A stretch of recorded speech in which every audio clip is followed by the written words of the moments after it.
रात का समय था। गांव के ऊपर आसमान में काली घटाएं छाई हुई थी। ठंडी हवाएं बह रही थीं और हर पेड़ की डालियां जैसे किसी अनजाने डर का गीत गा रही हों। ये वही गांव था जहां पिछले कुछ महीनों से एक चुड़ैल के उड़ने की चर्चा हर किसी की जुबान पर थी। गांव का नाम था सूरजपुर। यहाँ के लोग मेहनती और सीधे साधे थे, लेकिन जब से गांव में बच्चों के अचानक गायब होने की घटनाएं बढ़ी थीं, तब से सबके दिल में एक ही नाम गूंजता था, उड़ने वाली चुड़ैल। सबसे पहले गांव के किसान राम प्रसाद का 8 साल का बेटा मनीष अचानक लापता हुआ। रात को सोते हुए वह अपने घर से गायब हो गया। घर वाले चिल्लाते चिल्लाते थक गए, मगर कोई सुराग नहीं मिला। अगले दिन पास की झाड़ियों में उसकी टूटी फूटी चप्पल और खून के धब्बे मिले। लोगों ने कहा कि रात में किसी ने आसमान में लाल कपड़ों वाली और लंबे खुले बालों वाली औरत को उड़ते देखा था। उसके हाथ में कोई बच्चा था। तभी से लोगों ने मान लिया कि ये सब उड़ने वाली चुड़ैल का काम है। धीरे धीरे कई और बच्चों के गायब होने की खबरें आने लगीं। लोग शाम ढलते ही अपने दरवाजे बंद कर लेते। महिलाएं घर से बाहर निकलने से डरती। बच्चे रोते तो उन्हें चुप कराने के लिए कहा जाता। सो जा वरना चुड़ैल ले जाएगी।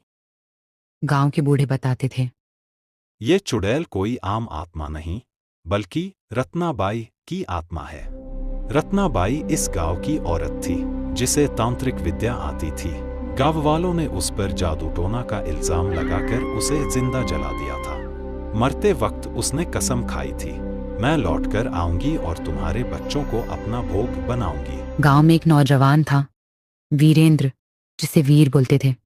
वह पढ़ाई करके शहर से लौटा था। वीर को इन अंधविश्वासों पर यकीन नहीं था। उसने ठान लिया कि वह इस उड़ने वाली चुड़ैल का सच सबके सामने लाएगा। उसने गांव के पंडित धनीराम से पूछा, पंडित जी, क्या सचमुच कोई चुड़ैल उड़ सकती है? पंडित जी ने कहा, बेटा, जब आत्मा बदला लेने आती है तो उसके पास ऐसी शक्तियां होती हैं जो इंसान समझ नहीं सकता। रत्नाबाई का बदला अधूरा है। जब तक उसकी आत्मा को शांति नहीं मिलेगी, ये सब रुकने वाला नहीं। वीर ने ठान लिया कि वह चुड़ैल को पकड़कर दिखाएगा। एक रात वह छुपकर गांव के पास वाले पीपल के पेड़ के नीचे बैठ गया। कहते हैं चुड़ैलें वहीं आती हैं। आधी रात को अचानक ठंडी हवा का झोंका आया। पेड़ की डालियां कांप उठी। वीर ने देखा कि आसमान से लाल कपड़ों में लिपटी लंबे बालों वाली औरत नीचे उतर रही है। उसके पैर उल्टे थे और आंखें अंगारों की तरह चमक रही थीं। वीर का कलेजा कांप गया, लेकिन उसने हिम्मत नहीं हारी। वह औरत सचमुच हवा में उड़ रही थी। उसके हाथ में एक छोटे बच्चे का शव था। वीर ने तुरंत तावीज उठाया जो पंडित जी ने दिया था और जोर से मंत्र पढ़ने लगा। चुड़ैल चीखी। उसकी आवाज इतनी भयानक थी कि आसपास के सारे कुत्ते रोने लगे, लेकिन अचानक चुड़ैल गायब हो गई। गांव वालों ने वीर से पूछा, क्या हुआ? चुड़ैल दिखी? वीर ने कहा, हाँ, वो सचमुच उड़ रही थी, लेकिन ये आत्मा क्यों बच्चों को ले जा रही है, ये समझना होगा। वह गांव के पुराने रिकॉर्ड और पंडित जी के ग्रंथ पढ़ने लगा। उसे पता चला कि रत्नाबाई को जब जलाया गया था, तब उसके साथ उसकी नवजात बच्ची भी आग में जल गई थी। तभी से उसकी आत्मा बच्चों से बदला ले रही थी। वीर ने सोचा कि चुड़ैल की आत्मा को उसकी खोई हुई बच्ची की आत्मा से मिलाना ही इसका हल है, लेकिन कैसे? फिर उसे एक उपाय मिला। अगर चुड़ैल को उसी जगह बुलाकर यज्ञ कराया जाए जहां उसे जलाया गया था, तो उसकी आत्मा शांत हो सकती है। लेकिन यह आसान नहीं था। चुड़ैल किसी को यज्ञ करने नहीं देगी। आखिर रात वीर ने कुछ बहादुर युवकों को साथ लिया और यज्ञ की तैयारी शुरू की। पूरी रात वे मंत्र पढ़ते रहे। अचानक हवा का तूफान उठा और रत्नाबाई की आत्मा चीखते हुए आ गई। रुक जाओ, यह यज्ञ मत करो वरना तुम सब मर जाओगे। उसकी आवाज से कई युवक डरकर भाग गए, लेकिन वीर डटा रहा। उसने अग्नि में आहुतियां डालनी शुरू की। चुड़ैल ने हमला किया। उसके लंबे नाखून वीर की गर्दन तक पहुंच गए। तभी वीर ने जोर से मंत्र पढ़ा, नमः चामुंडाय विच्चे, नमः चामुंडाय विच्चे। आग की लपटें तेज हो गईं। अचानक एक मासूम बच्ची की आत्मा अग्नि से बाहर निकली। वह रत्नाबाई की बच्ची थी।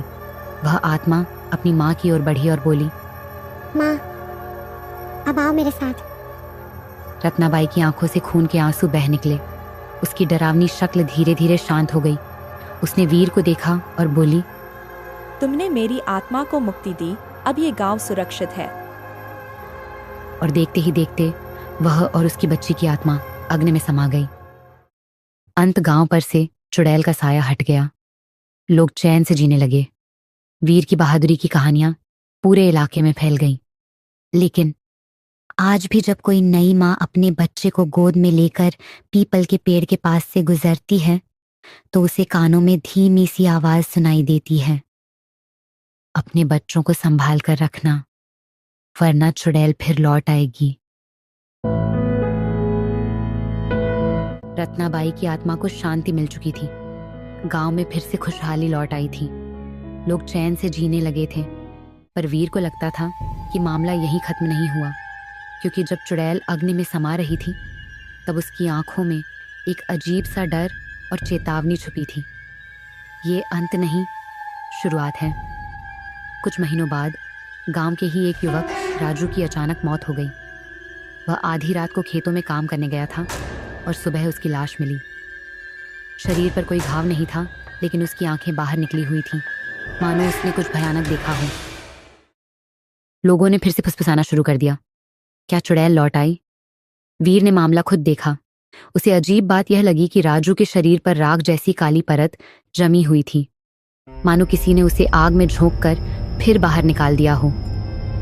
कुछ ही दिनों में 2 और लोगों की रहस्यमय मौतें हो गईं। सबकी हालत लगभग एक जैसी। शरीर जला नहीं था, लेकिन राख का असर साफ दिखता था। गांव वालों ने डर के मारे फिर घर से निकलना बंद कर दिया। बच्चे स्कूल नहीं जाते, लोग खेतों में काम करने से डरते। पंडित धनीराम ने वीर को बुलाया और कहा, बेटा, मुझे लगता है रत्नाबाई की आत्मा सच में शांत नहीं हुई।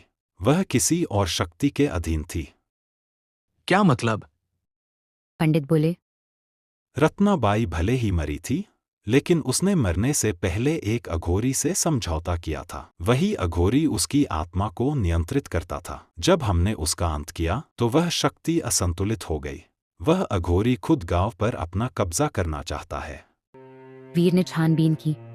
उसे पता चला कि यह अघोरी कोई और नहीं बल्कि भैरवनाथ था, जो जंगल के पास श्मशान घाट में तपस्या करता था। कहते हैं वह मृतात्माओं से शक्ति पाता था और गांव वालों की बलि देना चाहता था। रत्नाबाई सिर्फ उसका मोहरा थी। वीर जानता था कि अब लड़ाई चुड़ैल से नहीं, बल्कि जीवित अघोरी से है, और जीवित इंसान कहीं ज्यादा खतरनाक हो सकता है। उसने गांव के कुछ साहसी युवकों किशन, मोहन और हरि को साथ लिया और जंगल की ओर निकल पड़ा। जंगल में रात गुजारना आसान नहीं था।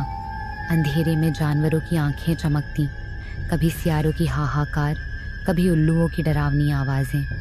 लेकिन सबसे डरावनी चीज़ थी झाड़ियों के बीच से आती औरतों की कराहटें, मानो कोई दर्द से कराह रहा हो। हरि ने कहा, भैया, ये सब आवाज़ें हमें डराने के लिए हैं। हमें डटना होगा। 1 से 2 घंटों बाद बीत गए। काफ़ी मुश्किलों के बाद वे लोग श्मशान घाट पहुंचे। वहां उन्होंने देखा चारों तरफ जल चुके शवों की राख बिखरी हुई थी।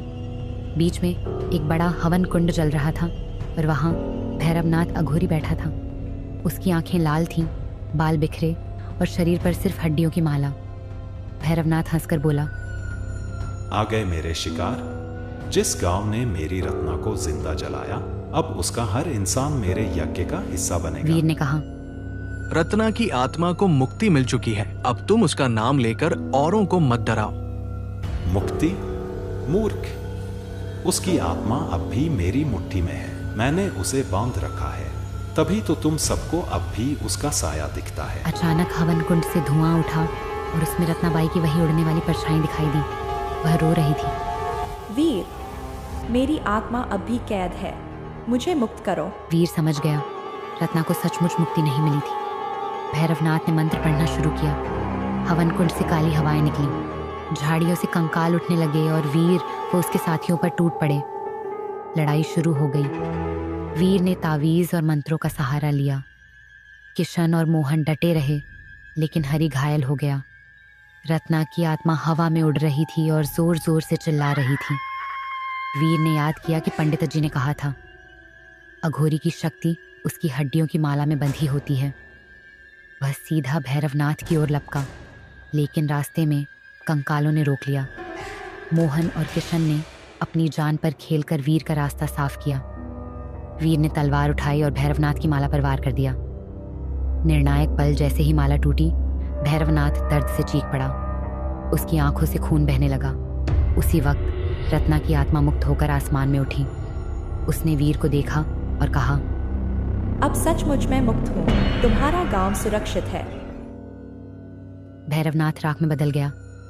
श्मशान घाट की आग खुद बुझ गई। गांव में शांतिवीर और उसके साथी लौटकर गांव आए। लोगों ने उन्हें नायक मान लिया। अब चुड़ैल और अघोरी दोनों का आतंक खत्म हो चुका था।